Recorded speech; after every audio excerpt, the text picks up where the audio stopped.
Free fantastic and focused classes.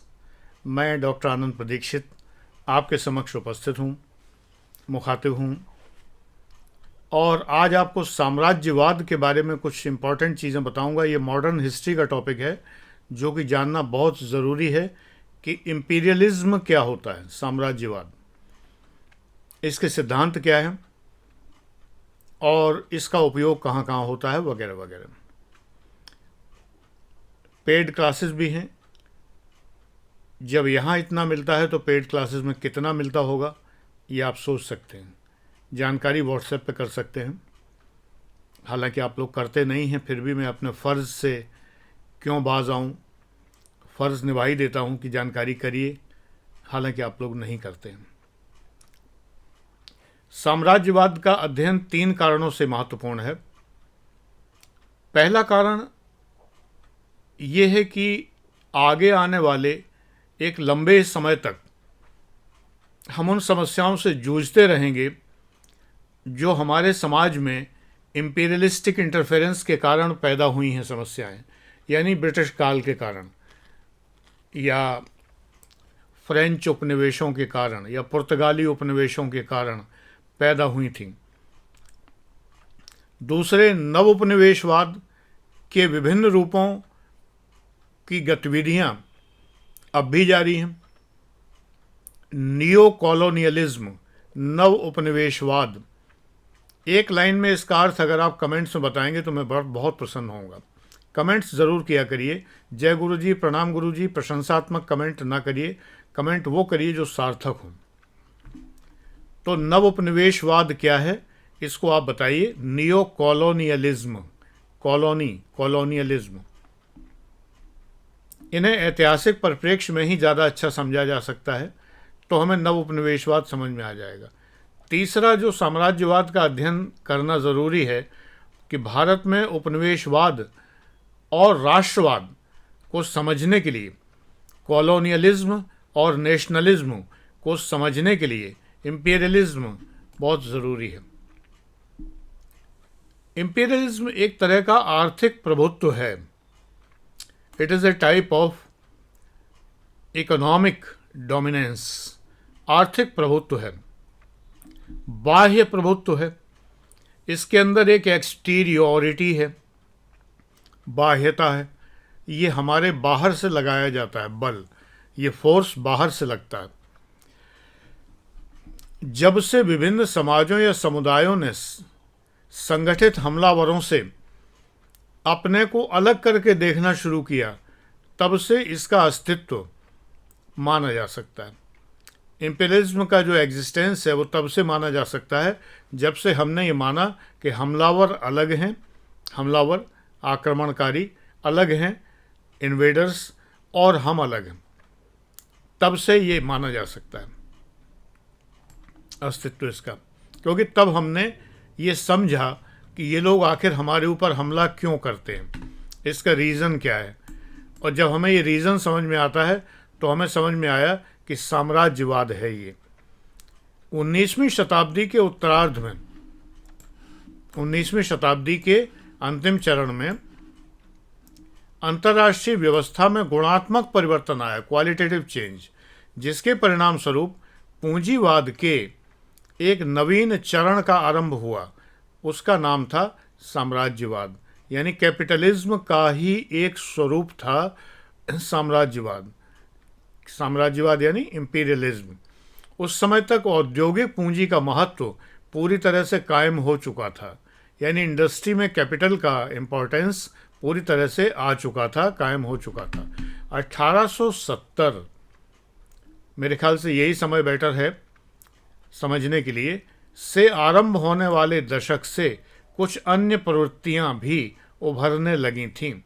ये प्रवृत्तियां थीं प्रतिस्पर्धात्मक पूंजीवाद का कमज़ोर होना और उसके स्थान पर एकाधिकारिक पूंजीवाद का विकास, वित्तीय अल्पतंत्रों यानी फाइनेंशियल ओलिगार्चीज का उदय और उपनिवेशों को पूंजी का निर्यात, और इन सब के परिणाम स्वरूप औपनिवेशिक शक्तियों द्वारा पूरे संसार में उपनिवेश हथियाने की होड़। समझ लो इन चीज़ों को।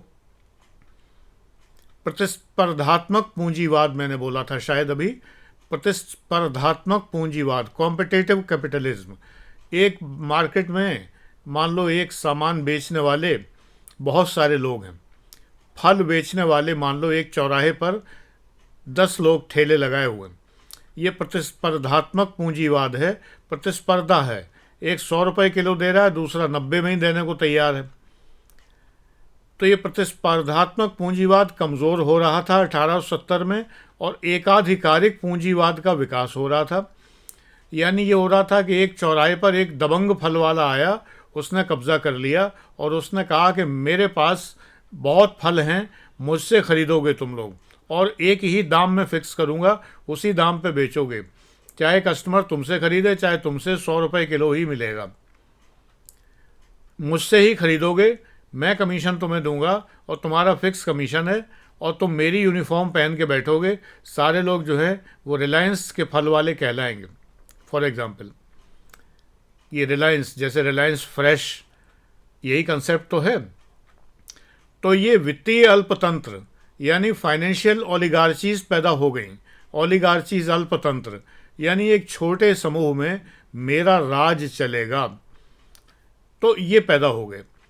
और उपनिवेशों को पूंजी का निर्यात, यानी कि उपनिवेश बसाए गए, जैसे ब्रिटेन ने इंडिया बसाया, इंडिया तो बसाया था, मतलब इंडिया को बनाया अपना उपनिवेश, तो पूंजी यहाँ पर आने लगी, माल जाने लगा।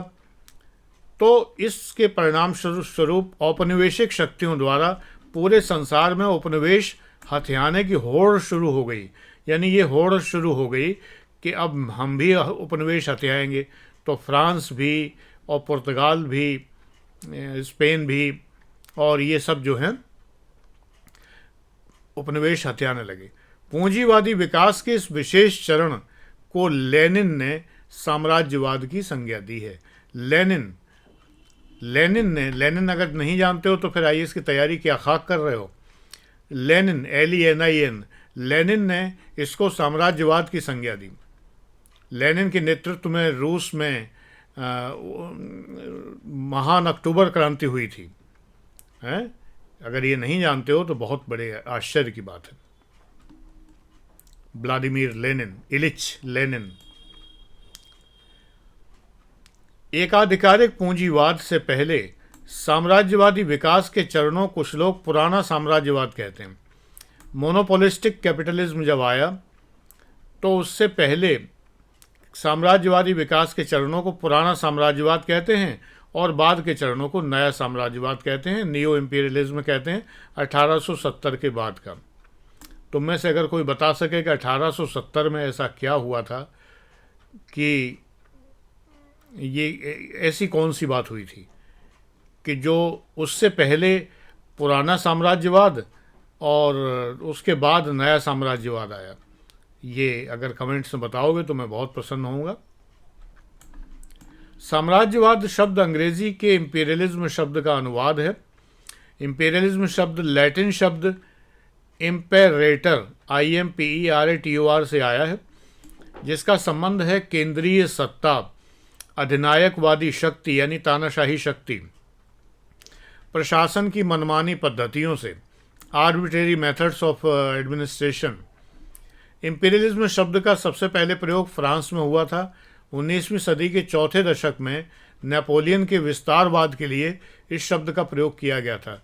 जो नेपोलियन का एक्सपेंशनिज्म था, उसके लिए इसका प्रयोग किया गया था, साम्राज्यवाद शब्द का प्रयोग किया गया था। हॉब्सन का सिद्धांत है, इसमें मार्क्सवादी विचार हैं। इम्पीरियलिज्म इज स्टडी 1902 में हॉब्सन ने लिखी है, मेरे सामने खुली हुई है, और इस पुस्तक के कुछ अंश मेरे सामने हैं। तो उन्होंने कहा कि पूंजीवादी वर्ग के वित्तीय हित जो होते हैं वो साम्राज्यवादी इंजन होते हैं, इम्पीरियलिस्टिक इंजन्स हैं। इंजन क्या होते हैं? पूंजीपति वर्ग के वित्तीय हित, financial interest of capitalistic class, ये होते हैं। हॉब्सन ने कहा कि आधुनिक पूंजीवाद में कुछ अल्प उपभोगवादी प्रवृत्तियों तथा विकास के उन्नत चरण निहित हैं।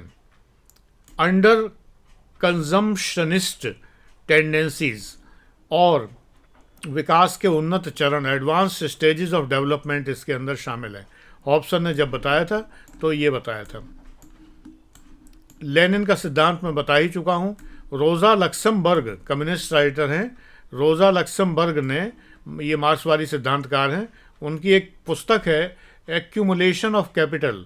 इसमें भी उन्होंने साम्राज्यवाद पर विचार किया है और ये कहा है कि प्रभावी मांग, इफेक्टिव डिमांड, पूंजीवाद की केंद्रीय समस्या प्रभावी मांग में कमी है। इफेक्टिव डिमांड में कमी, ये हमेशा देखते हैं हम, आज भी कमी देखते हैं। व्यापारी रोना ही रोता रहता है, हमेशा यही कहता है धंधा मंदा चल रहा है। प्रभावी मांग में उसे कमी ही नज़र आती है। पूंजीवाद की केंद्रीय समस्या यही है सबसे बड़ी, पूंजीवाद की। इसलिए पूंजीवाद ज़्यादा से ज़्यादा देशों में फैलना चाहता है। यही इंपीरियलिज्म है, इसी को कहते हैं साम्राज्यवाद, साम्राज्य का कई देशों में फैलना। और इसी के लिए तमाम लोग प्रयास करते रहते हैं। लेनिन का सिद्धांत साम्राज्यवाद का आप पढ़ लीजिए, बहुत विस्तृत सिद्धांत है। ये आपके लिए आज का वर्क है कि आपको पढ़ना है। मैं तो वीडियो यहाँ समाप्त कर रहा हूँ परिचय देने के बाद, लेकिन लेनिन का साम्राज्यवाद का सिद्धांत आपके लिए होमवर्क है, आप पढ़िए। ये सब चीज़ें पेड क्लासेस में बहुत विस्तार से और बहुत बड़े बड़े वीडियोज़ में पढ़ाई जाती हैं। Thank you.